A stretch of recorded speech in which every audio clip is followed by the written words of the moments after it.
ದೇವರ ಪರಿಶುದ್ಧ ನಾಮಕ್ಕೆ ಸ್ತೋತ್ರ ಉಂಟಾಗಲಿ. ಪ್ರಿಯರೇ, ಜೀವವಾಣಿ ಈ ಕಾರ್ಯಕ್ರಮದಲ್ಲಿ ಯೇಸು ಕ್ರಿಸ್ತನ ನಾಮದಲ್ಲಿ ನಿಮಗೆಲ್ಲರಿಗೆ ಸ್ವಾಗತಿಸ್ತೇನೆ. ಈ ಕಾರ್ಯಕ್ರಮವನ್ನು ನೋಡ್ತಾ ಇದ್ದೀರಿ. ಈ ಕಾರ್ಯಕ್ರಮವನ್ನು ನೋಡಿದ ಮುಖಾಂತರ ನಿಮಗೆ ದೇವರು ಆಶೀರ್ವಾದ ಮಾಡ್ತೇನೆ, ನಿಮಗೆ ಮತ್ತು ನಿಮಗೆ ಕುಟುಂಬಕ್ಕೆ ಆಶೀರ್ವಾದ ಮಾಡ್ತೇನೆ ನಾನು ನಂಬುತ್ತೇನೆ. ಇವತ್ತು ಕೂಡ ಆತನು ಮಾತಾಡುವವನಾಗಿದ್ದಾನೆ. ವಾಕ್ಯದಲ್ಲಿ ಜೀವ ಉಂಟು. ಇದು ಪರಲೋಕದ ವಾಕ್ಯವಾಗಿದೆ. ದೇವರ ವಾಕ್ಯ ಹೇಳ್ತದೆ, ಮನುಷ್ಯನು ಬದುಕುವುದು ರೊಟ್ಟಿಯಿಂದ ಅಲ್ಲ, ದೇವರ ಬಾಯಿಂದ ಬಂದ ವಾಕ್ಯದಿಂದ ಬದುಕುವುದು. ನಿಮ್ಮ ಆತ್ಮಕ್ಕೆ ವಾಕ್ಯ ಬೇಕು. ಅದಕ್ಕೆ ಸರ್ ನಾವು ಪ್ರಾರ್ಥಿಸುವ. ಪ್ರೀತಿ ಸ್ವರೂಪನಾದ ತಂದೆಯಾದವರು ನಿನಗೆ ಸ್ತೋತ್ರ. ನಿನ್ನ ಕೃಪೆ, ನಿನ್ನ ದಯಕ ಸ್ತೋತ್ರ ಕರ್ತನೇ. ತಂದೆ, ನೀನು ಒಳ್ಳೆಯವನಾಗಿದೆ. ನಿನ್ನ ಅಪಾರ ಪ್ರೀತಿಗಸ್ರ ಸ್ತೋತ್ರ, ಅಪಾರ ದಯಕಸ್ರ ಸ್ತೋತ್ರ ಕರ್ತನೇ. ನಿನ್ನ ಮಕ್ಕಳು ಕರ್ತನೇ ಈ ಸಮಯದಲ್ಲಿ ನಿನ್ನ ವಾಕ್ಯವನ್ನು ಕೇಳ್ತಾ ಇದ್ದಾರೆ. ಕೇಳುವಾಗ ಅವರ ಹೃದಯದಲ್ಲಿ ಮಾತಾಡು ಕರ್ತನೇ. ಅವರ ಪ್ರಶ್ನೆಗೆ ನೀನು ಉತ್ತರ ಕೊಡು ಕರ್ತನೇ. ಯಾವ ಸಮಸ್ಯೆಯಲ್ಲಿದ್ದರೆ ಅದರಲ್ಲಿ ಬಿಡುಗಡೆ ಆಗಲಿ. ಈ ವಾಕ್ಯ ಕೇಳುವಾಗ ಸ್ವಸ್ಥತೆ ಆಗಲಿ. ಇವರಿಗೆ ಅವರ ಜೀವಿತದಲ್ಲಿ ಅದ್ಭುತ ಆಗಲಿ ಕರ್ತನೇ ಎಂದು ನಾನು ಪ್ರಾರ್ಥನೆ ಮಾಡ್ತೇನೆ ಕರ್ತನೇ. ಈ ಸಮಯದಲ್ಲಿ ನೀನು ಮಾಡುವ ಆತನಾಗಿದೆ ಕರ್ತನೇ. ನೀನು ಮೂವ್ ಆಗು ಕರ್ತನೇ. ಅವ್ರ ಜೀವಿತದಲ್ಲಿ ನೀನು ಮುಟ್ಟಬೇಕಂತ ನಾನು ಪ್ರಾರ್ಥನೆ ಮಾಡಿ. ಪರಿಶುದ್ಧಾತ್ಮ ನೀನು ಮಾತಾಡು. ಯೇಸು ಕ್ರಿಸ್ತನ ನಾಮದಲ್ಲಿ ಪ್ರಾರ್ಥಿಸಿ ಹೊಂದಿದ ತಂದೆ, ಆಮೇನ್. ನಾವು ಈಗ ಮತ್ತಾಯನ ಶುಭ ಸಂದೇಶ 8ರಲ್ಲಿ 18ರಿಂದ ನಾವು ಧ್ಯಾನಿಸುವ. ಯೇಸು ತನ್ನ ಸುತ್ತಲಿದ್ದ ಬಹು ಜನಗಳ ದೊಡ್ಡ ಗುಂಪನ್ನು ಕಂಡು. ಯೇಸು ಕ್ರಿಸ್ತನ ಹಿಂದೆ ದೊಡ್ಡ ಗುಂಪು ಬರುತ್ತಿತ್ತು. ಗುಂಪು ಎಂದರೆ ಸಾವಿರಗಟ್ಟಲೆ ಜನ ಯೇಸುವಿನಿಂದ ಬರ್ತಿತ್ತು. ಏಕೆ ಬರ್ತಿತ್ತು? ಯೇಸು ಕ್ರಿಸ್ತನು ಬರುವಾಗ ಆ ಸಮಯದಲ್ಲಿ ಜನರು ತುಂಬ ಕಾಯಿಲೆದಲ್ಲಿದ್ದರು. ಅವರಿಗೆ ದೇವರ ವಾಕ್ಯ ಇರಲಿಲ್ಲ ಆ ಸಮಯದಲ್ಲಿ. ಏಕೆಂದರೆ ಯೇಸು ಕ್ರಿಸ್ತನು ಬರುವ ಮೊದಲು ಪ್ರವಾದಿಗಳು ಇರಲಿಲ್ಲ. ಎಷ್ಟು ಹೇಳ್ತದೆ, 300 ಸಮಥಿಂಗ್ ವರ್ಷ ಪ್ರವಾದಿ ಇರಲಿಲ್ಲ. ದೇವರ ಸ್ವರ ಇರಲಿಲ್ಲ. ಆದ ಕಾರಣ ಯಾಜಕರು ಇದ್ದರು, ಆದರೆ ಯಾಜಕರಿಗೆ ದೇವರ ಸ್ವರ ಇರಲಿಲ್ಲ. ದೇವರ ಸ್ವರ ಕೇಳ್ತಿರಲಿಲ್ಲ. ಆದ ಕಾರಣ ಜನರು ದಿಕ್ಕು ತಪ್ಪಿದವರಾಗಿದ್ದರು. ಜನರು ಕಾಯಿಲೆದಿದ್ದರು, ಸಮಸ್ಯೆಯಲ್ಲಿದ್ದರು, ಅವರ ಪ್ರಶ್ನೆಗೆ ಉತ್ತರ ಇಲ್ಲ. ಈ ರೀತಿ ದಿಕ್ಕು ತಪ್ಪಿದವರು ಇದ್ದರು. ಅದಕ್ಕೆ ಸರಿ ಇಲ್ಲಿ ಹೇಳ್ತದೆ, ಯೇಸುವಿನ ಹಿಂದೆ ಗುಂಪು ಗುಂಪು ಜನ ಬಂದರು. ಗುಂಪು ಗುಂಪು ಜನ ಯೇಸುವಿನ ಹಿಂದೆ ಬರ್ತಿತ್ತು. ದೇವರ ವಾಕ್ಯ ಹೇಳ್ತದೆ, ಸುತ್ತ ಬಹು ಜನಗಳ ದೊಡ್ಡ ಗುಂಪನ್ನು ಕಂಡು ಆಚೆ ದಡಕ್ಕೆ ಹೊರಟು ಹೋಗಬೇಕೆಂದು ಅಪ್ಪಣೆ ಕೊಟ್ಟನು. ಯೇಸು ಕ್ರಿಸ್ತನು ಈಗ ಆಚೆ ದಡಕ್ಕೆ ಹೋಗಬೇಕು. ಅಂದರೆ ಇಸ್ರೇಲಲ್ಲಿ ಕೆಲವು ಸಮುದ್ರದ ಕೈಗಳು ಇತ್ತು. ಅದಕ್ಕೆ ಆಚೆ ದಡಕ್ಕೆ ಕಳಿಸಿದನು ಆತನು. ಆಚೆ ದಡಕ್ಕೆ ಕಳಿಸಿ ಆಗ ಒಬ್ಬ ಶಾಸ್ತ್ರಿಯು ಹತ್ತಿರಕ್ಕೆ ಬಂದು, ಒಬ್ಬ ಶಾಸ್ತ್ರಿ ಹತ್ತಿರಕ್ಕೆ ಬರ್ತಾನೆ, ಯೇಸುನ ಹತ್ತಿರ ಬರ್ತಾನೆ. ಅಂದರೆ ಯೇಸುನ ಆ ಒಂದು ಬೋಧನೆಯನ್ನು ಕೇಳಿ ಎಷ್ಟೋ ಜನ ಐಶ್ವರ್ಯ ಪಡ್ತಿದ್ದರು. ಎಂಥ ಬೋಧನೆ, ಎಷ್ಟು ಒಳ್ಳೆಯ ಬೋಧನೆ ಕೊಡೋದು. ನೀವು ಆತ್ಮದಲ್ಲಿ ಬಡವರು ಧನ್ಯರು ಹೇಳ್ತಿದ್ದನು ಯೇಸು. ದೇವರ ರಾಜ್ಯ ನಿಮ್ಮದಾಗಿದೆ ಹೇಳ್ತಿದ್ದನು. ಯೇಸು ಒಳ್ಳೆಯ ಬೋಧಕನಾಗಿದ್ದನು. ಯೇಸುನ ಒಂದೊಂದು ಮಾತು ಹೊರಗೆ ಬರುವಾಗ ಅವ್ರಿಗೇನಾಗ್ತಿತ್ತು, ಒಂದು ಸಂತೋಷ ಆಗ್ತಿತ್ತು, ಒಂದು ಪುನಃ ಜೀವ ಬರ್ತಿತ್ತು ಅವರಿಗೆ. ಇವತ್ತು ನೋಡಿ, ಲೋಕದಲ್ಲಿ ನಿರಾಶೆ ಇದ್ದಾರೆ ಜನರು, ಡಿಪ್ರೆಸ್ ಇದ್ದಾರೆ ಜನರು, ದಿಕ್ಕು ಕಾಣುವುದಿಲ್ಲ, ಪ್ರೀತಿ ಮಾಡುವವರಿಲ್ಲ, ಏನು ಮಾಡೋದು ಗೊತ್ತಾಗೋದಿಲ್ಲ, ಮುಂದಿನ ಫ್ಯೂಚರ್ ಅವರಿಗೆ ಕಾಣುವುದಿಲ್ಲ. ಒಂದು ವೇಳೆ ನೀನು ನಾನು ಹೋಗಿ ಅವರಿಗೆ ಒಳ್ಳೆಯ ಒಂದು ಮಾತು, ಒಂದು ಅವರಿಗೆ ಜೀವ ಬರುವ ಮಾತು ನಾವು ಹೇಳಿದರೆ ಎಷ್ಟು ಸಂತೋಷ ಆಗ್ತದೆ ಅವರಿಗೆ, ಎಷ್ಟು ಸಂತೋಷ ಆಗ್ತದೆ. ಎಷ್ಟು ಜನ ಲೋಕದಲ್ಲಿ ಇದ್ದಾರೆ ಇವತ್ತು. ಏಕೆಂದರೆ ಅವರಿಗೆ ಎಲ್ಲಿ ಹೋಗೋದು ಗೊತ್ತಾಗೋದಿಲ್ಲ. ಆದರೆ ದೇವರ ಬಗ್ಗೆ ಯೇಸು ನಿಮ್ಮನ್ನು ಪ್ರೀತಿಸ್ತಾನೆ. ಯೇಸು ನಿಮ್ಮನ್ನು ಪ್ರೀತಿಸ್ತಾನೆ. ಯಾರು ಪ್ರೀತಿ ಮಾಡದೆ ತೊಂದರೆ ಇಲ್ಲ. ಯೇಸು ನಿಮ್ಮನ್ನು ಪ್ರೀತಿಸ್ತಾನೆ. ನಿನ್ನ ಕುಟುಂಬ ಪ್ರೀತಿ ಮಾಡದೇ ಇದ್ದರೆ ಏನು ತೊಂದರೆ ಇಲ್ಲ. ಆದರೆ ಯೇಸು ನಿನ್ನನ್ನು ಪ್ರೀತಿ ಮಾಡ್ತಾನೆ. ಏಕೆ? ಯೇಸು ಹೇಳ್ತಾನೆ, ನಿನಗೆ ಒಬ್ಬ ಮೊಲೆಕೋಸು ಕೊಟ್ಟ ತಾಯಿ ಮರೆತರು, ನಾನು ನಿನ್ನನ್ನು ಮರೆಯುವುದಿಲ್ಲ, ನಾನು ಮರೆಯುವುದೇ ಇಲ್ಲ. ಲೋಕದ ಅಂತ್ಯ ತನಕ ನಾನು ನಿನ್ನ ಸಂಗಡ ಇರ್ತೇನೆ. ಯಾರು ಹೇಳಿದರೆ? ಈ ಲೋಕದ ಯಾರಾದರೂ ಹೇಳ್ದಾರ? ನಿಮ್ಮ ತಂದೆ ತಾಯಿ ಹೇಳಿದಾರ? ನಿಮ್ಮ ಕುಟುಂಬಸ್ಥರು ಹೇಳಿದಾರ? ಯಾವ ಭಕ್ತರು ಹೇಳಿದಾರ? ಇಷ್ಟು ಭಕ್ತರು ಈ ಲೋಕಕ್ಕೆ ಬಂದಿದ್ದಾರೆ, ಹೋಗಿದ್ದಾರೆ. ಅವು ಯಾರಾದರೂ ಇಲ್ಲಿ ಬರೆದು ಹಾಕಿದೆ ಅವರು, ನಾನು ನಿನ್ನ ಸಂಗಡ ಲೋಕದ ಅಂತ್ಯ ತನಗಿದ್ದೇನೆ. ಎಷ್ಟೋ ಭಕ್ತರು, ಸಂತರು, ಎಷ್ಟೋ ಒಳ್ಳೆಯ ಜನರು, ಎಷ್ಟೋ ಬುದ್ಧಿವಂತರು, ಬುದ್ಧಿಜೀವಿಗಳು ಈ ಲೋಕದಲ್ಲಿ ಬಂದಿದ್ದಾರೆ.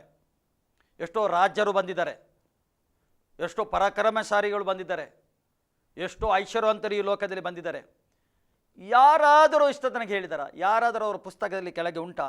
ಬರೆದಾಕಿದ್ದಾರೆ ಕೊನೆಗಾದರೂ, ನಾನು ನಿನ್ನ ಸಂಗಡ ಈ ಭೂಲೋಕದ ಅಂತ್ಯ ತನಕ ನಾನು ನಿನ್ನ ಸಂಗಡ ಇದ್ದೇನೆ ಎಂದು ಯಾರಾದರೂ ಇಷ್ಟ ತನಕ ಹೇಳಿದಾರ? ನಾನು ಕೇಳಿಲ್ಲ, ಹಿಸ್ಟ್ರಿಯಲ್ಲಿ ಇಲ್ಲ, ಯಾರೂ ಹೇಳಿಲ್ಲ. ಏಕೆಂದರೆ ಯಾರಿಗೆ ಪರ್ಮನೆಂಟ್ ಇಲ್ಲಿಲ್ಲ. ಆದರೆ ಯೇಸು ಕ್ರಿಸ್ತನೇ ಈ ಲೋಕದ ಅಂತ್ಯ ತನಕ ನಾನು ನಿನ್ನ ಸಂಗಡ ಇದ್ದೇನೆ, ಯೇಸು ಕ್ರಿಸ್ತನು ಹೇಳಿದ್ದಾನೆ. ಯೇಸು ಜೀವಿಸ್ತಾನೆ, ಈಗ ಕೂಡ ಜೀವಿಸ್ತಾನೆ. ಆತನು ಹೌದು ಶಿಲುಬೆಯಲ್ಲಿ ಸತ್ತಿದ್ದಾನೆ, ಹೌದು ಪ್ರಾಣ ಕೊಟ್ಟಿದ್ದಾನೆ. ನಿನಗಸರ ನನಗಸರ ಆತನು ಪ್ರಾಣ ಕೊಟ್ಟಿದ್ದಾನೆ. ನಮ್ಮಂತರ ಪಾಪಿಗಳ ಹೆಸರ ಪ್ರಾಣ ಕೊಟ್ಟಿದ್ದಾನೆ. ಆತನು ಜೀವಂತವಾಗಿದ್ದಾನೆ. ಆತನು ಆತ್ಮ ಸ್ವರೂಪಿಯಾಗಿದ್ದಾನೆ. ಅದಕ್ಕೋಸ್ಕರ ಆತನು ಹೇಳ್ತಾನೆ, ಈ ಲೋಕದ ಅಂತ್ಯ ತನಕ ನಾನು ನಿನ್ನ ಸಂಗಡ ಇದ್ದೇನೆ. ಯಾರು ಕೈ ಬಿಟ್ಟರು ನಾನು ನಿನ್ನನ್ನು ಕೈ ಬಿಡುವುದಿಲ್ಲ. ನೋಡಿ, ಒಂದು ಕೊಳವೆ ಬದಿಯಲ್ಲಿ ಹೋಗ್ತಾನೆ ಯೇಸು ಕ್ರಿಸ್ತನು. ಹೋಗಿ ಯೋಹನ ಸುವಾರ್ತೆಯಲ್ಲಿ ಹೋಗಿ ಅಲ್ಲಿ ಹೇಳ್ತಾನೆ, ಅಲ್ಲಿ ತುಂಬ ಕಾಯಿಲೆದವರಿದ್ದರು, ಬೇರೆ ಬೇರೆ ರೀತಿಯ ಕುಷ್ಠ ರೋಗದವರಿದ್ದರಲ್ಲಿ, ಅಲ್ಲಿ ಪ್ಯಾರಲೈಸ್ದವರಿದ್ದರು, ಕ್ಯಾನ್ಸರ್ ರೋಗ, ಬೇರೆ ಬೇರೆ ರೋಗದವರಿದ್ದರು. ಆದರೆ ಯೇಸು ಒಬ್ಬನ ಹತ್ರ ಹೋದ. 38 ವರ್ಷದಿಂದ ಒಬ್ಬ ಪ್ಯಾರಲೈಸ್ ಇದ್ದ, ಪಾರ್ಶ್ವ ರೋಗ ಇದ್ದ. ಅಲ್ಲಿ ಹೋಗ್ತಾನೆ, ದೇವರು ಅವನಿಗೆ ಅಲ್ಲಿ ಕಳಿಸ್ತಾನೆ, ಅಲ್ಲಿ ಹೋಗು, ನಿನಗೆ ಗುಣ ಆಗಲಿಕ್ಕೆ ಮನಸ್ಸುಂಟೋ ಕೇಳ್ತಾ ಇದ್ದಾನೆ. ಏನು ಹೇಳ್ತಾನೆ ಅವನು? ಸ್ವಾಮಿ, ನಾನು ಕೊಳವೆಗೆ ಇಳಿಯುವ ಮೊದಲು, ಆ ನೀರಿಗೆ ಇಳಿಯುವ ಮೊದಲು ನನಗಿಂತ ಮೊದಲು ಬೇರೆಯವರು ಹೋಗ್ತಾರೆ, ಆದರೆ ನನ್ನವನೆಂದು ಯಾರೂ ಇಲ್ಲ. ನೋಡಿ ಅವನ ಮಾತು ನೋಡಿ, ನನ್ನವನೆಂದು ಯಾರೂ ಇಲ್ಲ. ಇವತ್ತು ಅವನಿಗೆ ಒಬ್ಬಂಟಿಗೆ ಕಾಣ್ತದೆ, ಒಬ್ಬಂಟಿಗೆ ಒಳಗಿಂದ ಯಾರಿಲ್ಲ. ಇವತ್ತು ಎಷ್ಟೋ ಮಂದಿ ಇದ್ದೀರಿ ನೀವು, ನಿಮಗೆ ಒಬ್ಬಂಟಿಗೆ ಆಗ್ತಾ ಉಂಟು. ಯಾರಿಲ್ಲಪ್ಪ, ಎಲ್ಲರೂ ಕೈ ಬಿಟ್ಟಿದ್ದಾರೆ, ನನಗೆ ಯಾರಿಲ್ಲ, ಮಕ್ಕಳು ನೋಡುವುದಿಲ್ಲ, ನನ್ನವರೆಂದು ಇಲ್ಲ, ಯಾರಿಲ್ಲ, ನಾನು ಒಬ್ಬಂಟಿಗೆ ಇದ್ದಾನೆ. ಆದರೆ ಯೇಸು ಹೇಳ್ತಾನೆ, ನಾನು ನಿನ್ನ ಸಂಗಡ ಇದ್ದೇನೆ, ಈ ಲೋಕದ ಅಂತ್ಯದ ನಾನು ನಿನ್ನ ಸಂಗಡ ಇದ್ದೇನೆ. ಯಾರು ಕೈ ಬಿಟ್ಟರು ನಾನು ನಿನ್ನನ್ನು ಕೈ ಬಿಡುವುದಿಲ್ಲ, ನಾನು ನಿನ್ನ ಕೈ ಬಿಡುವುದಿಲ್ಲ ಹೇಳ್ತಾನೆ ಯೇಸು. ಆ ದಿವಸ ಅವನಿಗೆ ಒಬ್ಬಂಟಿಕೆ, ನನ್ನವನೆಂದು ಯಾರಿಲ್ಲ. ಅವನು ಯೇಸುಗೆ ಹೇಳ್ತಾ ಇದ್ದಾನೆ, ಯಾರಿಲ್ಲ. ಆದರೆ ಯೇಸು ಯಾರೆಂದು ಅವನಿಗೆ ಗೊತ್ತಿಲ್ಲ. ಅವನಾಗೆ ಒಬ್ಬ ಮನುಷ್ಯನಿದ್ದನು ಯೇಸು ಈ ಲೋಕದಲ್ಲಿ. ಅವನು ಹೇಳ್ತಾನೆ, ಒಬ್ಬ ಮನುಷ್ಯರ ಹತ್ರ ಹೇಗೆ ಮಾತಾಡ್ತಾನೆ? ನನ್ನವನೆಂದು ಯಾರಿಲ್ಲ ಈ ಲೋಕದಲ್ಲಿ. ಎಲ್ಲರೂ ಹುಡುಕ್ತಾರೆ, ಕುಟುಂಬಸ್ಥರು ಬರ್ತಾರಾ, ನನ್ನ ಮಕ್ಕಳು ಬರ್ತಾರಾ, ನನ್ನ ಮನೆಯವರು ಬರ್ತಾರಾ ನನಗೆ ನೋಡಲಿಕ್ಕೆ? ಅದೇ ಆಸೆ ಇರ್ತದೆ ಎಲ್ಲರ ಹೃದಯದಲ್ಲಿ, ಅದು ಆಸೆ ಇರ್ತದೆ. ಒಬ್ಬ ವ್ಯಕ್ತಿ, ಒಬ್ಬ ಕಾಯಿಲೆಯ ವ್ಯಕ್ತಿ, ಒಬ್ಬ ಕೈಕಾಲು ನಡಲಿಕ್ಕೆ ಬರುವುದಿಲ್ಲ, ಒಬ್ಬ ಮರಣದ ಹಂತದಲ್ಲಿದ್ದಾನೆ, ಅವನಿಗೆ ಅದೇ, ನನ್ನವನು ಯಾರಾದರೂ ನೋಡಲಿಕ್ಕೆ ಬರ್ತಾರಾ, ಯಾರಾದರೂ ನನ್ನ ಹತ್ರ ಬರ್ತಾರಾ? ಈಗ ಹಾಸ್ಪಿಟಲ್ ಇದ್ದಾರೆ, ಬೆಡ್ಡಲ್ಲಿ ಮಲಗಿದ್ದಾರೆ, ಅವರು ಕೂಡ ಕಾಯ್ತಾರೆ, ಒಬ್ಬ ಡಾಕ್ಟ್ರು ಯಾವಾಗ ಬರ್ತಾರೆ, ಅಂತ ಅವರು ಕಾಯ್ತಾ ಇದ್ದಾರೆ. ಡಾಕ್ಟ್ರು ಬಂದು ಕೇಳ್ತಾನೆ, ಹೇಗಿದ್ಯಪ್ಪ, ಸಂತೋಷದಲ್ಲಿದ್ದೆಲ್ಲ, ಚಿಂತೆ ಮಾಡಬೇಡ ಹೇಳ್ತಾನೆ. ಮೊದಲು ಡಾಕ್ಟ್ರು ಹೇಳುವ ಮಾತದು. ಏಕೆ? ಅವನಿಗೆ ಸಂತೈಸ್ತಾನೆ. ಇವತ್ತು ಸಂತೈಸುವ ಮಾತು ಮಾನವನಿಗೆ ಬೇಕು. ಆ ದಿವಸ ಅವತಾನೆ ಹೇಳ್ತಾನೆ, ನನ್ನವನೆಂದು ಒಬ್ಬರು ಇಲ್ಲ, ಇಲ್ಲಿ ಯಾರು ಇಲ್ಲ ನನ್ನವರು. ಯೇಸು ಹೇಳ್ತಾ ಇದ್ದಾನೆ, ನಿನ್ನ ಚಾಪೆಯನ್ನು ಹಿಡ್ಕೊಂಡು ನಡೆ, ಇಲ್ಲಿಂದ ಹೋಗು ಹೇಳ್ತಾನೆ. ಒಂದೇ ಮಾತು, ಹೆಚ್ಚು ಮಾತು ಹೇಳಿಲ್ಲ ಯೇಸು, ಹೆಚ್ಚು ಮಾತಾಡಲಿಲ್ಲ. ನಾನು ಸತ್ಯವೇದ ನೋಡ್ತೇವೆ, ಯೇಸು ಎಲ್ಲಿ ಮಿರಕಲ್ ಮಾಡಿದ್ದೇನೆ, ಅದ್ಭುತ ಮಾಡಿದ್ದೇನೆ, ಅಲ್ಲಿ ಹೆಚ್ಚು ಮಾತಾಡಲಿಲ್ಲ, ಒಂದೇ ಮಾತು, ನಿನ್ನ ಚಾಪೆಯನ್ನು ತಗೊಂಡು ಹೋಗು ಇಲ್ಲಿಂದ. ಇನ್ನು ಮುಂದೆ ಅಂದರೆ ಅರ್ಥ, ಇನ್ನು ಮುಂದೆ ಈ ಸ್ಥಿತಿ ಇಲ್ಲ, ಈ ಸ್ಥಿತಿಯಲ್ಲಿ ಇರಬೇಡ, ನೀನು ಇರಬೇಡ, ಹೋಗಿ ಅಂತ ಅವನು ಹೋಗುತ್ತಾನೆ. ಹೋದ ನಂತರ ಒಂದು ದಿವಸ ಆತನು ದೇವಾಲಯದಲ್ಲಿ ಸಿಗ್ತಾನೆ ಯೇಸುಗೆ. ಯೇಸು ಯಾವಾಗಲೂ ದೇವಾಲಯಕ್ಕೆ ಹೋಗ್ತಿದ್ದ ಬೋಧನೆ ಮಾಡಲಿಕ್ಕೆ, ಸಿನಗೋಗನ್ನು ಹೇಳ್ತಾರೆ. ಆಗ ಅವನು ಸಿಕ್ಕಿದ್ದ, ಅವನಿಗೆ ನಿನಗೆ ಗುಣ ಮಾಡಿದವನು ಯಾರೆಂದು ಗೊತ್ತುಂಟೋ ಕೇಳ್ತಾನೆ. ಇಲ್ಲ ಸ್ವಾಮಿ, ನನಗೆ ಗೊತ್ತಿಲ್ಲ ಯಾರೆಂದು. ಅವನು ಮರೆತು ಹೋಗಿದ್ದಾನೆ, ಗೊತ್ತಿಲ್ಲ ಅವನಿಗೆ. ಯೇಸು ಹೇಳ್ತಾನೆ, ನೋಡು, ನಿನಗೆ ಗುಣ ಆಗಿದೆ, ಇನ್ನು ಮುಂದೆ ಪಾಪ ಮಾಡಬೇಡ ಹೇಳ್ತಾನೆ ಅವನಿಗೆ. ಅದರ ಅರ್ಥ ಅವನ ಪಾಪದ ಜೀವಿತದಿಂದ ಈ ಕಾಯಿಲೆ ಬಂದದ್ದು. ಇನ್ನು ಮುಂದೆ ಪಾಪ ಮಾಡಬೇಡ ಹೇಳ್ತಾನೆ ಯೇಸು. ಆಗ ಆತನು ಗುರುತಿಡ್ತಾನೆ ಯೇಸು. ಪ್ರಿಯರೇ, ಇವತ್ತು ಯೇಸುವಿನ ಹತ್ತಿರ ಎಷ್ಟೋ ಮಂದಿ ಬರ್ತಾರೆ. ಖಂಡಿತ ಬರಬೇಕು, ಖಂಡಿತ ನಿಮಗೆ ಅದ್ಭುತ ಆಗ್ತದೆ, ನಿಮ್ಮ ಜೀವಿತ ಸೂಚಕಾರಿಯಾಗ್ತದೆ, ನಿಮ್ಮ ಸಮಸ್ಯೆಗೆ ಆತನ ಉತ್ತರ. ಅದೇ ಅಲ್ಲ, ಅದು ಒಂದು ಕೊಂಚ ಭಾಗವಾಗಿದೆ, ಚಿಕ್ಕ ಭಾಗ ಅದು. ಈಗ ಮಾನವನಿಗೆ ಏನು ಬೇಕು? ಇವತ್ತು ರಕ್ಷಣೆ ಬೇಕು. ನಿಮ್ಮ ಆತ್ಮಕ್ಕೆ ರಕ್ಷಣೆ ಆಗಬೇಕು. ನೀವು ನಿತ್ಯ ನಿತ್ಯ ಬಾಳಬೇಕೆಂದು ಆತನು ಬಯಸ್ತಾನೆ. ರಕ್ಷಣೆ ಆದ ನಂತರ ಕೂಡ ನೀವು ಯೇಸುವಾಗೆ ನಡೆಯಬೇಕು ಈ ಲೋಕದಲ್ಲಿ. ಯೇಸು ಯಾವ ರೀತಿಯಲ್ಲಿ ಇದ್ದನೋ ಈ ಲೋಕದಲ್ಲಿ ನೀವು ಸತ್ಯವೇದರೆ ಗೊತ್ತಾಗ್ತದೆ. ಯೇಸುಗೆ ಒಂದು ಕೆನ್ನೆಗೆ ಬಿಡುವಾಗ ಆತನು ಬೇರೆ ಕೆನ್ನೆ ನೋಡಿ ತೋರಿಸ್ತಿದ್ದ. ಆತನು ತಗ್ಗಿಸ್ತಿದ್ದ ತನ್ನನ್ನು. ಎಲ್ಲಿ ಬೇಕು ಅಲ್ಲಿ ಆತನು ಮಾತಾಡ್ತಿದ್ದ. ಆತನು ಅವರಿಗೆ ಕರೆಕ್ಟ್ ಮಾಡ್ತಿದ್ದ. ಪರಿಚಯವರು ಶಾಸ್ತ್ರಿ ಒಂದು ಪ್ರಶ್ನೆ ಮಾಡುವಾಗ ಅವರ ತಪ್ಪನ್ನು ತೋರಿಸುತ್ತಿದ್ದ ಅವರಿಗೆ. ಆದರೆ ಪಾಪಿಗಳು ಯೇಸುನ ಹತ್ತಿರ ಬರುವಾಗ, ಕಾಯಿಲೆದಲ್ಲಿದ್ದವರು ಬರುವಾಗ, ಎಲ್ಲರೂ ಬಿಟ್ಟು ಹಾಕಿದವರು ಬರುವಾಗ ಯೇಸು ಅವರಿಗೆ ಆ ಒಂದು ಕರಪ್ಷನ್ ಮಾಡಲಿಕ್ಕೆ ಹೋಗಲಿಲ್ಲ. ಅವರು ಹಾಗೆ ಹೇಳಲಿಕ್ಕೆ ಹೋಗಲಿಲ್ಲ. ಅವರಿಗೆ ಗುಣಪಡಿಸಿದ್ದ. ಅವನಿಗೆ ಬೋಧನೆ ಕೊಟ್ಟ. ಅವರಿಗೆ ಊಟ ಕೊಟ್ಟ. ನಾವು ನೋಡ್ತೇವೆ ಸತ್ಯವೇದದಲ್ಲಿ, ಊಟ ಕೊಟ್ಟ ಅವರಿಗೆ. ಅವರು ಹಸಿದ್ದಾರೆ, 3 ದಿವಸದಿಂದ ನನ್ನ ಹಿಂದೆ ಇದ್ದಾರೆ, ಅವರು ಹಸಿದಿದ್ದಾರೆ. ಊಟ ಕೊಟ್ಟ. ಅವರಿಗೆ ಹೊಟ್ಟೆ ತುಂಬ ಊಟ ಕೊಟ್ಟ. ಯೇಸು ಕೊಡುವ ಊಟ ಹೇಗಿರ್ಬೋದು? ಯಾವ ಕುಕ್ಕು ಕೂಡ ಈ ಲೋಕದಲ್ಲಿ ಅಷ್ಟು ಟೇಸ್ಟ್ ಊಟ ಕೊಡಲಿಕ್ಕೆ ಸಾಧ್ಯನೇ ಇಲ್ಲ. ಅಂಥ ಊಟ ಕೊಟ್ಟಿದ್ದಾನು ಯೇಸು ಅವರಿಗೆ. ಯೇಸುನ ಬಳಿಗೆ ಬರುವವರಿಗೆ ಖಾಲಿ ಆತ್ಮಿಕ ಊಟ ಅಲ್ಲ, ಶಾರೀರಿಕ ಊಟ ಕೂಡ ಕೊಟ್ಟಿದ್ದಾನೆ. ಈಗ ಶಾರೀರಿಕ ಊಟ ತಿಂದರೆ ಮನುಷ್ಯನು ನಿತ್ಯ ಬದುಕುವುದಿಲ್ಲ. ಆತ್ಮಿಕ ಊಟ ಮಾಡಿದರೆ ಮಾತ್ರ ಆತನು ನಿತ್ಯ ನಿತ್ಯ ಬದುಕುತ್ತಾನೆ. ಯೇಸು ಮನುಷ್ಯನು ಬದುಕುವುದು ಈ ರೊಟ್ಟಿಯಿಂದ ಬದುಕುವುದಿಲ್ಲ, ದೇವರ ಬಾಯಿಂದ ಬಂದ ಒಂದನ್ನು ಮಾತನ್ನು ಬದುಕುತ್ತಾನೆ. ನಿಮ್ಮ ಆತ್ಮಕ್ಕೆ ವಾಕ್ಯ ಬೇಕು. ಹೌದು, ಶರೀರ ಇಲ್ಲಿ ಜೀವಿಸಲಿಕ್ಕೆ ನಿಮಗೆ ಊಟ ಬೇಕು, ಈ ಲೋಕದ ಊಟ ಬೇಕು. ಏಕೆಂದರೆ ಊಟ ಎಲ್ಲಿಂದ ಆಗುವುದು? ಮಣ್ಣಿನಿಂದ ಆಗುವುದೆಲ್ಲವು. ಮಣ್ಣಿನಿಂದ ಆದದು ನೀವು ತಂದು ಮನೆಗೆ ತಂದು ಯಾವ ರೆಸ್ಟೋರೆಂಟ್ಗೆ ಹೋಗಿದ್ದಾರೆ, ಅದು ಅಲ್ಲಿ ಬೇರೆ ಬೇರೆ ರೀತಿಯಲ್ಲಿ ಏನು ಮಾಡ್ತಾರೆ, ಅವರು ಪ್ರಿಪರೇಷನ್ ಮಾಡಿ ಕೊಡ್ತಾರೆ ಈ ಶರೀರಕ್ಕೆ ಊಟ ಮಾಡಲಿಕ್ಕೆ. ಏಕೆ? ಈ ಶರೀರ ಮಣ್ಣಾಗಿದೆ. ದೇವರ ವಾಕ್ಯ ಹೇಳ್ತದೆ, ಮಣ್ಣಿನಿಂದ ಮಾಡಿದ ಈ ಶರೀರ. ಈಗ ಈ ಶರೀರಕ್ಕೆ ಏನು ಬೇಕು? ಮಣ್ಣು ಬೇಕು. ಮಣ್ಣಿನಿಂದ ಆದ ತಿನಸು ಬೇಕು. ಆದರೆ ಈ ಶರೀರ ಇರ್ತದ? ಪರ್ಮನೆಂಟ್ ಇರುವುದಿಲ್ಲ, ಹೋಗ್ತದೆ. ಅವನಿಗೆ ಈ ಶರೀರ ಬಿಡಬೇಕಾಗ್ತದೆ.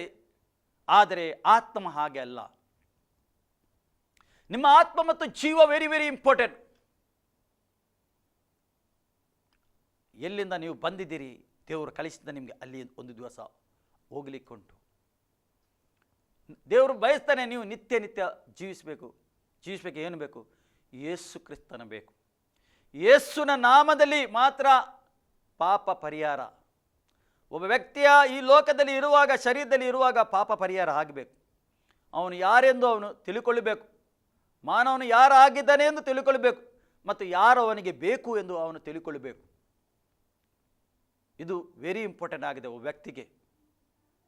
ರಕ್ಷಣೆ ಸೆಕೆಂಡ್, ಅವನು ಯೇಸುನ ಹಾಗೆ ನಡೆಯಬೇಕು. ಈ ಲೋಕದಲ್ಲಿ ರಕ್ಷಣೆ ಹೊಂದಬೇಕು, ಯೇಸುನ ಹಾಗೆ ನಡೆಯಬೇಕು. ಮೊದಲು ಹುಡುಕಿ ದೇವರ ರಾಜ್ಯಕ್ಕಾಗಿ ನೀತಿಗಾಗಿ ತವಕ ಪಡಿರಿ, ಮತ್ತೆ ನಿಮಗೆಲ್ಲ ಹಿಂಬಾಲಿಸುವುದು. ಅದರ ಅರ್ಥ ನಿಮಗೆ ಸಮಸ್ಯೆ ಬರುವುದಿಲ್ಲ ಅಂದರೆ ಬರಬಹುದು, ಆದರೆ ಆತನು ನಿಮ್ಮ ಸಂಗಡ ಇದ್ದಾನೆ. ಆ ವಾಕ್ಯೆಂಬ ಆತನು ನಿಮ್ಮ ಸಂಗಡ ಇದ್ದಾನೆ. ನಿಮ್ಮ ಸಂಗಡ ನಿಮಗೆ ಎಂದಿಗೂ ಆತನು ಕೈ ಬಿಡುವುದಿಲ್ಲ. ಆತನು ಇದ್ದಾನೆ. ಆತ ನಿಮಗೆ ಜೀವಿಸಲಿಕ್ಕೆ ಕಲಿಸ್ತಾನೆ. ಪುನಃ ಅಲ್ಲಿ ದೇವರ ವಾಕ್ಯ ಹೀಗೆ ಹೇಳ್ತದೆ, ಆಗ ಒಬ್ಬ ಶಾಸ್ತ್ರಿಯು ಹತ್ತಿರಕ್ಕೆ ಬಂದು ಅವನಿಗೆ ಗುರುವೇ ಹೇಳ್ತಾನೆ. ಗುರುವೇ ಎಂದರೆ ಟೀಚರ್. ಯೇಸು ಒಳ್ಳೆ ಟೀಚರ್ ಆಗಿದ್ದ. ಯೇಸುನ ಬಾಯಲ್ಲಿ ಒಳ್ಳೆ ಒಳ್ಳೆ ಇಂಪಾದ ಮಾತು ಬರ್ತಿತ್ತು. ಅವರಿಗೆ ಕಂಫರ್ಟ್ ಆಗ್ತಿತ್ತು, ಒಳ್ಳೆ ಸಂತೋಷ ಆಗ್ತಿತ್ತು ಕೇಳಲಿಕ್ಕೆ. ಗುರುವೇ ಬರ್ತಾನೆ, ಶಾಸ್ತ್ರಿ ಬರ್ತಾ ಇದ್ದಾನೆ. ಬಂದು ಅವನು, ಗುರುವೇ ನೀನು ಎಲ್ಲಿಗೆ ಹೋದರೂ ನಾನು ನಿನ್ನ ಹಿಂದೆ ಬರ್ತೇನೆ. ನೀನು ಎಲ್ಲಿಗೆ ಹೋದರೂ ನಾನು ನಿನ್ನ ಹಿಂದೆ ಬರ್ತೇನೆ ಹೇಳ್ತಾನೆ. ನೋಡಿ ಏಕೆ ಈ ರೀತಿ ಶಾಸ್ತ್ರಿ ಹೇಳ್ತಾನೆ? ಅವನು ಸತ್ಯವೇದ ಓದಲಿಲ್ಲವಾ? ಶಾಸ್ತ್ರಿ ಓದಿದ್ದಾನೆ. ಅವನಿಗೆ ಮನಸ್ಸಿನ ಒಳಗೆ ಒಂದು ಸಂತೋಷ ಇಲ್ಲ. ಯೇಸು ಮಾತಾಡುವ ಒಂದೊಂದು ಮಾತು ಅದು ಅವನಿಗೆ ಸಂತೋಷ ಕೊಡ್ತಿತ್ತು, ಮನಸ್ಸಿಗೆ ಸಮಾಧಾನ ಕೊಡ್ತಿತ್ತು. ಅವನಿಗೆ ಆಗ್ಬೋದು ಅವನ ಜೀವಿತದಲ್ಲಿ ಒಂದು ಅದ್ಭುತ ಆಗಿದೆ. ನೀನು ಎಲ್ಲಿ ಹೋದರೂ ನಾನು ನಿನ್ನ ಹಿಂದೆ ಬರ್ತೇನೆ ಹೇಳ್ತಾನೆ. ಬೇಡ, ಈ ಲೋಕ ಸಾಕು ನನಗೆ, ಈ ಮನೆ ಸಾಕು ನನಗೆ, ಕುಟುಂಬದಲ್ಲಿ ಜೀವ ಸಾಕು, ಈಗ ನಿನ್ನ ಹಿಂದೆ ಬರ್ತೇನೆ ನಾನು. ಏನು ಬೇಡ ನನಗೆ, ನೀನು ಬೇಕು ನನಗೆ, ನಿನ್ನನ್ನು ಹಿಂಬಾಲಿಸ್ತೇನೆ ನಾನು ಈಗ ಹೇಳ್ತಾನೆ. ಶಾಸ್ತ್ರಿ ಬಂದು ಹೇಳ್ತಾನೆ, ನಿನ್ನನ್ನು ನಾನು ಹಿಂಬಾಲಿಸ್ತೇನೆ. ಆಗ್ಬೋದು ಅವನ ಜೀವಿತದಲ್ಲಿ ಒಂದು ಸಿಗದ ಸಂತೋಷ ಅವನಿಗೆ ಸಿಕ್ಕಿತು ಯೇಸುಗೆ ಸಿಗುವಾಗ. ಇವತ್ತು ನಿಮ್ಮ ಜೀವಿತದಲ್ಲಿ ಎಷ್ಟೋ ಸಮಸ್ಯೆ, ಆ ಸಮಸ್ಯೆ ಈ ಸಮಸ್ಯೆ ಇರ್ಬೋದು. ಆದರೆ ಯೇಸುಗೆ ನೀವು ಒಂದು ಸರಿ ಸಿಗುವಾಗ ನಿಮಗೆ ಒಳಗೆ ಒಂದು ಸಂತೋಷ ಬರ್ತದೆ, ನಿಮಗೆ ಸಮಾಧಾನ ಬರ್ತದೆ. ನಾನು ಸಮಾಧಾನವನ್ನು ಲೋಕದಲ್ಲಿ ಬಿಟ್ಟು ಹೋಗಿದ್ದೇನೆ. ಲೋಕ ಕೊಡುವ ರೀತಿಯಲ್ಲಿ ಆ ಸಮಾಧಾನ ಅಲ್ಲ, ನಾನು ನಿಮಗೆ ಸಮಾಧಾನ ಬಿಟ್ಟು ಹೋಗಿದ್ದೇನೆ. ಆತನ ಸಮಾಧಾನ. ಇವತ್ತು ಮಾನವನಿಗೆ ಏನು ಬೇಕು? ಒಳಗೆ ಒಂದು ಸಮಾಧಾನ ಬೇಕು. ಹುಡುಕಿಕೊಂಡು ಆ ಸಮಾಧಾನ, ಆ ತೃಪ್ತಿಗೆ ಎಷ್ಟು ಜನ ಓಡ್ತಾ ಇದ್ದಾರೆ ಸಮಾಧಾನಗೋಸ್ಕರ. ಎಲ್ಲಿ ಸಂತೋಷ ಸಿಗ್ತದೆ, ಎಲ್ಲಿ ನನಗೆ ಆಶೀರ್ವಾದ ಸಿಗ್ತದೆ ಹುಡುಕ್ತಾ ಹೋಗ್ತಾರೆ. ಆದರೆ ಯೇಸು ಕೊಡುವ ಸಮಾಧಾನ 1-2 ದಿವಸದ ಅಲ್ಲದು, ಅದು ಪರ್ಮನೆಂಟ್ ಆಗಿದೆ, ಕೊನೆ ತನಕ ಆಗಿದೆ ಅದು. ಈ ಶಾಸ್ತ್ರಿ ಯೇಸುಗೆ ಹೇಳ್ತಾನೆ, ನಾನು ಎಲ್ಲಿ ಹೋದರೂ ನಿನ್ನ ಹಿಂದೆ ಬರ್ತಾನೆ. ನೀನು ಎಲ್ಲಿ ಹೋಗ್ತಿ, ನಾನು ನಿನ್ನ ಹಿಂದೆ ಬರ್ತಾನೆ ಹೇಳ್ತಾನೆ. ನೋಡಿ, ನಾನು ನಿನ್ನ ಹಿಂದೆ ಬರ್ತೇನೆ ಎಂದು ಹೇಳಲು ಯೇಸು ಅವನಿಗೆ, ನರಿಗಳಿಗೆ ಗದ್ದುಗಳವೆ, ಆಕಾಶದಲ್ಲಿ ಹಾರಾಡುವ ಹಕ್ಕಿಗಳಿಗೆ ಗೂಡುಗಳಿವೆ. ಯೇಸು ಹೇಳ್ತಾನೆ ನರಿಗಳಿಗೆ ಏನೈತೆ? ಯೇಸು ಹೇಳ್ತಾನೆ ನರಿಗಳಿಗೆ ಗದ್ದುಗಳಿವೆ. ಒಂದು ಮಾಟೆ ಇರ್ತದೆ ಅವರಿಗೆ ಕೂತ್ಕೊಳ್ಳಿಕ್ಕೆ, ನರಿಗಳಿಗೆ, ಈ ಲೋಕದಲ್ಲಿ ಪ್ರಾಣಿಗಳಿಗೆ. ಮತ್ತು ಹಕ್ಕಿಗಳಿಗೆ ಗೂಡು ಇರ್ತದೆ, ಮೇಲೆ ಮರದಲ್ಲಿ ಗೂಡು ಕಟ್ತದೆ ನಿಲ್ಲಿಕ್ಕೆ. ಒಬ್ಬ ಪ್ರಾಣಿಗೆ ನಿಲ್ಲಿಕ್ಕೆ ಸ್ಥಳ ಇರ್ತದೆ. ಅಲ್ಲಿ ಹೇಳ್ತಾನೆ ಯೇಸು ಹೇಳ್ತಾನೆ, ನೋಡಿ ಯಾವ ಮಾತು ಹೇಳ್ತಾನೆ ಅವರಿಗೆ ಯೇಸು. ಆದರೆ ಮನುಷ್ಯ ಕುಮಾರನಿಗೆ ತಲೆ ಇಡುವಷ್ಟು ಸ್ಥಳವೂ ಇಲ್ಲ ಎಂದು ಹೇಳಿದನು. ಮನುಷ್ಯ ಕುಮಾರನಿಗೆ ತಲೆ ಇಡುವಷ್ಟು ಸ್ಥಳ ಇರಲಿಲ್ಲ. ನೋಡಿ, ಯೇಸು ಕ್ರಿಸ್ತನು ಹುಟ್ಟುವಾಗ ಅಲ್ಲಿ ಕಾನಿಶುಮಾರಿ ಆಗ್ತದೆ. ಆಗ ಅವರು ಬರುವಾಗ ಅವರಿಗೆ ಸ್ಥಳ ಸಿಗಲಿಲ್ಲ. ಬೆತ್ಲೆಹೇಮಿಗೆ ಬರ್ತಾರೆ ಅವ್ರ ಊರಿಗೆ, ಆದರೆ ಅವರಿಗೆ ಸ್ಥಳ ಸಿಗಲಿಲ್ಲ. ಅವರು ಹುಡುಕ್ತಾರೆ, ಎಲ್ಲಿ ಸ್ಥಳ ಸಿಗ್ತದೆ. ಮರಿಯಮ್ಮ ಗರ್ಭಿಣಿ ಆಗಿದ್ದಾಳೆ, ತುಂಬಿದ ಗರ್ಭಿಣಿ, ಸಮಯ ಆಗಿದೆ ಯೇಸು ಈ ಲೋಕಕ್ಕೆ ಬರಲಿಕ್ಕೆ. ಅವರು ಹುಡುಕ್ತಾರೆ, ಎಲ್ಲಿ ಕೂಡ ಅವರಿಗೆ ಸಿಗಲಿಲ್ಲ ಸ್ಥಳ. ಅಲ್ಲಿ ದೇವರ ವಾಕ್ಯ ಹೇಳ್ತದೆ, ಯೇಸುಗೆ ಒಂದು ಚಿಕ್ಕ ಬಟ್ಟೆಯಲ್ಲಿ ಕಟ್ಟು ಗೋದಲೆಯಲ್ಲಿ ಇಟ್ಟರು ಎಂದು ಹೇಳ್ತಾರೆ. ದನ ಕರುಗಳ ಗೋದಲಿ ಇಟ್ಟರು. ಅದರ ಅರ್ಥ ಗೋದಲೆಯಲ್ಲಿ ಆಕೆ ಜನ್ಮ ತಗೊಳ್ಳಿಲ್ಲ, ಮೊದಲೇ ತಗೊಂಡರು ಬೀದಿಯಲ್ಲಿ. ಮತ್ತೆ ಕೊಂಡೋಗ ಗೋದಲೆಯಲ್ಲಿ ಇಟ್ಟಾರೆ, ದನದ ಒಂದು ಗೋದಲೆಯಲ್ಲಿ ಇರ್ತಾರೆ. ಯೇಸುಗೆ ಸ್ಥಳವೇ ಇಲ್ಲ. ಯೇಸುಗೆ ಈ ಲೋಕದಲ್ಲಿ ಬರುವಾಗ, ಭೂಲೋಕ ಬರುವಾಗ ಯೇಸುಗೆ ಸ್ಥಳ ಇಲ್ಲ ಈ ಲೋಕದಲ್ಲಿ. ಯೇಸು ಯಾವ ರೀತಿಯಲ್ಲಿ ಹುಟ್ಟಿದ್ದಾನೆ ಈ ಲೋಕದಲ್ಲಿ? ನಿಮಗಾದರೂ ಒಳ್ಳೆಯ ಮನೆ ಉಂಟು, ಈಗ ಹಾಸ್ಪಿಟಲ್ ಉಂಟು, ಎಲ್ಲ ಉಂಟು. ಆದರೆ ಯೇಸು ಈ ಲೋಕಕ್ಕೆ ಬರುವಾಗ ಏನಿಲ್ಲ, ಸ್ಥಳ ಕೂಡ ಇಲ್ಲ ಹುಟ್ಟಲಿಕ್ಕೆ. ಅಂಥ ರೀತಿಯಲ್ಲಿ ಯೇಸು ಈ ಲೋಕದಲ್ಲಿ ಹುಟ್ಟಿದ್ದಾನೆ. ಭೂಮಿ ಆಕಾಶವನ್ನು ಸೃಷ್ಟಿ ಮಾಡ್ದ ಅವನು.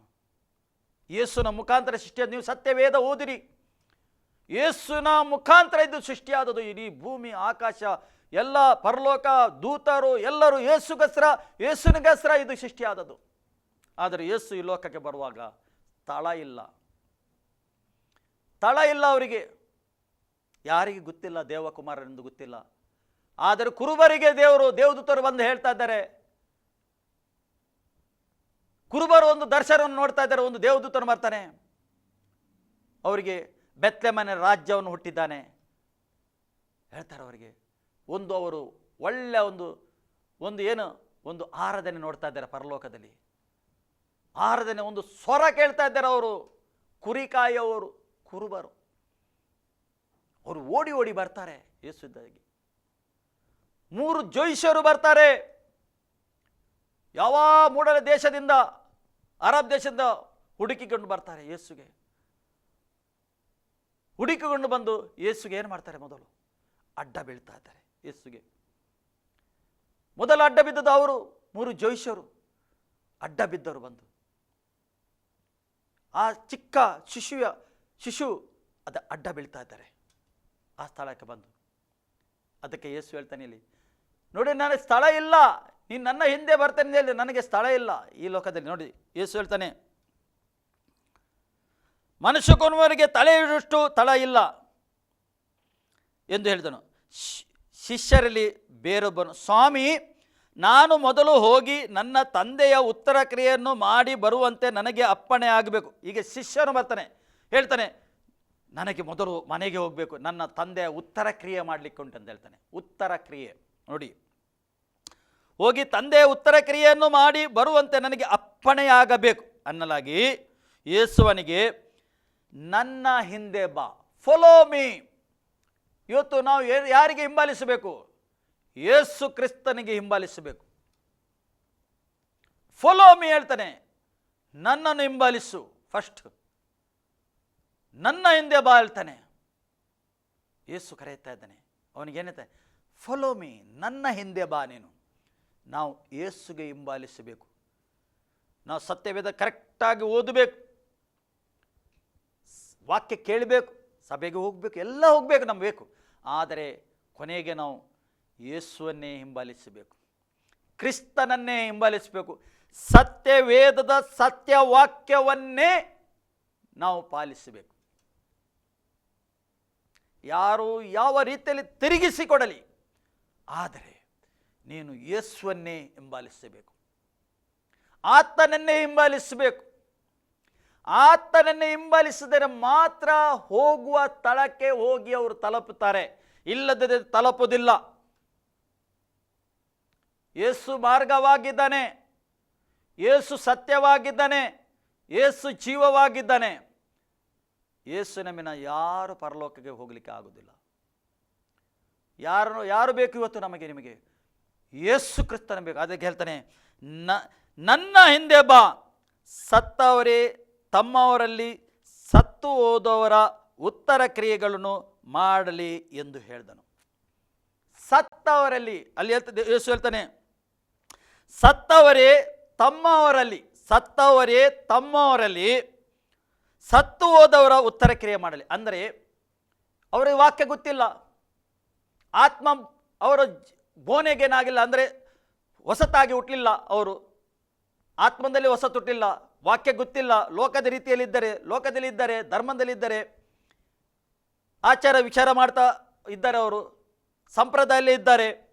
ಅವರಿಗೆ ಯೇಸು ಹೇಳ್ತಾನೆ, ಈ ಶಿಷ್ಯನಿಗೆ ಹೇಳ್ತಾನೆ ಯೇಸು, ನಿನಗೆ ವಾಕ್ಯ ಗೊತ್ತುಂಟಲ್ಲ, ನಿನಗೆ ಸತ್ಯ ಗೊತ್ತುಂಟಲ್ಲ, ನೀನು ಈಗ ಒಂದು ಕೆಲಸ ಮಾಡಿ, ನನ್ನ ಹಿಂದೆ ಬಾ, ನಿನಗೆ ಸತ್ಯ ಗೊತ್ತುಂಟು. ಪುನಃ ಹೋಗಬೇಡ ಲೋಕಕ್ಕೆ, ಹೋಗಬೇಡ, ಹಿಂದೆ ಹೋಗಬೇಡ, ನಿನಗೆ ಸತ್ಯ ಗೊತ್ತುಂಟು. ನೀನು ಪುನಃ ಲೋಕ ಹೋಗಿ ಸಂಪ್ರದಾಯದಲ್ಲಿ ಸೇರಬೇಡ, ಆಚಾರ ವಿಚಾರದಲ್ಲಿ ಸೇರಬೇಡ, ಧರ್ಮದಲ್ಲಿ ಸೇರಬೇಡ, ನಿನಗೆ ಸತ್ಯ ಗೊತ್ತುಂಟು. ಈಗ ನನ್ನ ಹಿಂದೆ ಬಾ ನೀನು. ಅಲ್ಲಿ ದೇವರ ವಾಕ್ಯ ಹೇಳ್ತದೆ, ತಮ್ಮವರಲ್ಲಿ ಸತ್ತು ಹೋದವರ ಉತ್ತರ ಕ್ರಿಯೆಗಳನ್ನು ಮಾಡಲಿ. ಅಲ್ಲಿ ಇದ್ದಾರೆ ಮಾಡುವವರು, ಲೋಕದ ಜನರು ಉತ್ತರ ಕ್ರಿಯೆ ಮಾಡಿ, ನೀನು ನನ್ನ ಹಿಂದೆ ಬಾ. ತಮ್ಮರವರು ಇದ್ದಾರೆ, ಅವರ ಸಂಬಂಧಿಕರಿದ್ದಾರೆ, ಅವ್ರ ಊರಿನವರಿದ್ದಾರೆ, ಎಲ್ಲರಿದ್ದಾರೆ. ಅದು ನೀನು ನನ್ನನ್ನು ಫಾಲೋ ಮಾಡು. ಏಕೆಂದರೆ ನೀನು ನನ್ನ ಹಿಂದೆ ಬಂದರೆ ಇನ್ನೂ ಎಷ್ಟೋ ಜನ ಇದ್ದಾರೆ, ಎಷ್ಟೋ ಜನರಿದ್ದಾರೆ ಅವರಿಗೆ ಸುವಾರ್ಥ ಕೊಡಲಿಕ್ಕುಂಟು. ನೀನು ನನ್ನ ಹಿಂದೆ ಬಂದರೆ ಮಾತ್ರ ಆಗ್ತದೆ. ಒಬ್ಬ ವ್ಯಕ್ತಿಗೆ ಸತ್ಯ ಗೊತ್ತಿದ್ದರಂತ ಪುನಃ ಅವನು ಹಿಂದೆ ಹೋಗುವುದು ದೇವರಿಗೆ ಮೆಚ್ಚುಗೆ ಇಲ್ಲ. ಸತ್ಯ ಗೊತ್ತಿದ್ದರಂತ ಪುನಃ ಅವನು ವಾಪಸ್ ಹೋಗುವುದು, ಲೋಕಕ್ಕೆ ಹೋಗುವುದು ದೇವರಿಗೆ ಮೆಚ್ಚುಗೆ ಇಲ್ಲ. ಇದು ಸತ್ಯವಾಗಿದೆ, ಇದು ಸತ್ಯ ಮಾತಾಗಿದೆ. ಕತ್ತಲೆ ಮತ್ತು ಬೆಳಕು ವ್ಯತ್ಯಾಸ ಉಂಟು. ಖಂಡಿತ ನಿಮಗೆ ಅರ್ಥ ಆಯಿತು. ಈ ವಾಕ್ಯದಿಂದ ದೇವರು ನಿಮ್ಮನ್ನು ಆಶೀರ್ವಾದ ಮಾಡಲಿ. ಆಮೇನ್. ನಾನೊಂದು ಪ್ರಾರ್ಥನೆ ಹೇಳ್ತೇನೆ. ಯಾರಿಗೆ ರಕ್ಷಣೆ ಆಗಲಿಲ್ಲ ಅವರು ರಿಪೀಟ್ ಮಾಡಿದರೆ ಖಂಡಿತ ನಿಮಗೆ ರಕ್ಷಣೆ ಆಗ್ತದೆ. ಯೇಸುವೇ, ನಾನೊಂದು ಪಾಪಿಯಾಗಿದ್ದೇನೆ, ನನಗೋಸ್ಕರ ನೀನು ಕೊರಡೆಯಲ್ಲಿ ಪೆಟ್ಟು ತಿಂದು ಶಿಲುಬೆಯಲ್ಲಿ ನೇತಾಡಿ ರಕ್ತವನ್ನು ಸುರಿಸಿದಿ, ಪ್ರಾಣ ಕೊಟ್ಟಿದ್ದಿ. ಆ ಸ್ಥಳದಲ್ಲಿ ನಾನು ಸಾಯಬೇಕಿತ್ತು, ನನ್ನ ಸ್ಥಳದಲ್ಲಿ ನೀನು ಸತ್ತಿದ್ದಿ. ಈ ಸತ್ಯ ನಾನು ನಂಬುತ್ತೇನೆ. ನಿನಗೆ ಹೂಣಲ್ಪಟ್ಟು 3ನೇ ದಿವಸ ತಂದೆ ಆದದ್ದು ನಿನಗೆ ಜೀವಂತ ಎಬ್ಬಿಸಿದ್ದಾನೆ. ನೀನು ಪರಲೋಕಕ್ಕೆ ಹೋಗಿ ತಂದೆಯ ಬಲಭಾಗದಲ್ಲಿ ಕೂತ್ಕೊಂಡಿದ್ದಿ. ಈ ಸತ್ಯ ನಾನು ನಂಬುತ್ತೇನೆ. ನೀನು ಪುನಃ ಬರ್ತಿ. ಈ ಸತ್ಯ ನಾನು ನಂಬುತ್ತೇನೆ. ಯೇಸುವೇ, ನನ್ನ ಹೃದಯವನ್ನು ನಾನು ತೆರೆಯುತ್ತೇನೆ, ನನ್ನ ಒಳಗೆ ಬಾ. ನೀನೇ ನನ್ನ ರಕ್ಷಕನು, ನೀನೇ ನನ್ನ ದೇವರಾಗಿದ್ದಿ. ಆಮೇನ್. ಯಾರ್ಯಾರು ಈ ಪ್ರಾರ್ಥನೆ ನೀವು ಹೇಳಿದಿರಿ ಮನಪೂರ್ವಕವಾಗಿ, ನಿಮಗೆ ರಕ್ಷಣೆ ಆಯಿತು. ತಂದೆ ನಿನಗೆ ಸ್ತೋತ್ರ. ಪರಿಶುದ್ಧಾತ್ಮನ ಇವರಿಗೆ ನಡೆಸು, ನೀನು ನಡೆಸಬೇಕು, ಸರಿಯಾದ ಮಾರ್ಗದಲ್ಲಿ ನಡೆಸಬೇಕಂದು ನಾನು ಪ್ರಾರ್ಥನೆ ಮಾಡ್ತೇನೆ. ನಿನ್ನ ಕೃಪೆ, ನಿನ್ನ ಕರುಣೆ, ನಿನ್ನ ದಯೆ ಇವರ ಮೇಲೆ ಇಳಿದು ಬಂದಿದ್ದಕ್ಕೆ ಸ್ತೋತ್ರ ಸ್ವಾಮಿ. ಇವರು ಒಳ್ಳೆಯ ಸಭೆಯನ್ನು ಕೊಡು, ಸತ್ಯವೇದ ಓದಲಿಕ್ಕೆ ಸಹಾಯ ಮಾಡು. ನಿನ್ನ ಪ್ರಾರ್ಥನೆ ಆತ್ಮದಿಂದ ತುಂಬಿಸು, ನಿನ್ನ ದಾಹ ಇವರ ಒಳಗೆ ಹಾಕಬೇಕಂದು ನಾನು ಪ್ರಾರ್ಥನೆ ಮಾಡ್ತೇನೆ. ಈ ರೀತಿ ಇವರಿಗೆ ನಡೆಸು, ಸರಿಯಾದ ರೀತಿಯಲ್ಲಿ ನಡೆಸಿ ಇವರ ಕಥೆ ನಡೆಸಬೇಕಂದು ನಾನು ಪ್ರಾರ್ಥನೆ. ಮತ್ತು ಇವರು ನಿತ್ಯ ಜೀವವನ್ನು ಪಡೆದುಕೊಳ್ಳಿದ್ದಕ್ಕೆ ಸ್ತೋತ್ರ. ಯೇಸು ಕ್ರಿಸ್ತನ ನಾಮದಲ್ಲಿ ಪ್ರಾರ್ಥಿಸಿ ಒಂದೇ ತಂದೆ, ಆಮೇನ್. ಈ ಕಾರ್ಯಕ್ರಮ ನೋಡ್ತಿಗೆ ದೇವರು ಒಳ್ಳೇದು ಮಾಡಲಿ. ನಿಮಗೆ ಹೆಚ್ಚಿನ ಸಂಪರ್ಕ ಬೇಕು, ಅಲ್ಲಿ ಸೀರಿಯಲ್ ನಂಬರ್ ಬರ್ತದೆ, ಹೆಸರು ಬರ್ತದೆ ಮೇಲೆ ಮಧ್ಯದಲ್ಲಿ, ನೀವು ಸಂಪರ್ಕ ಮಾಡ್ಬೋದು ಮತ್ತು ಪ್ರಾರ್ಥನೆ ಬೇಕಾದರೆ ಕೇಳ್ಬೋದು. ಆಮೇನ್.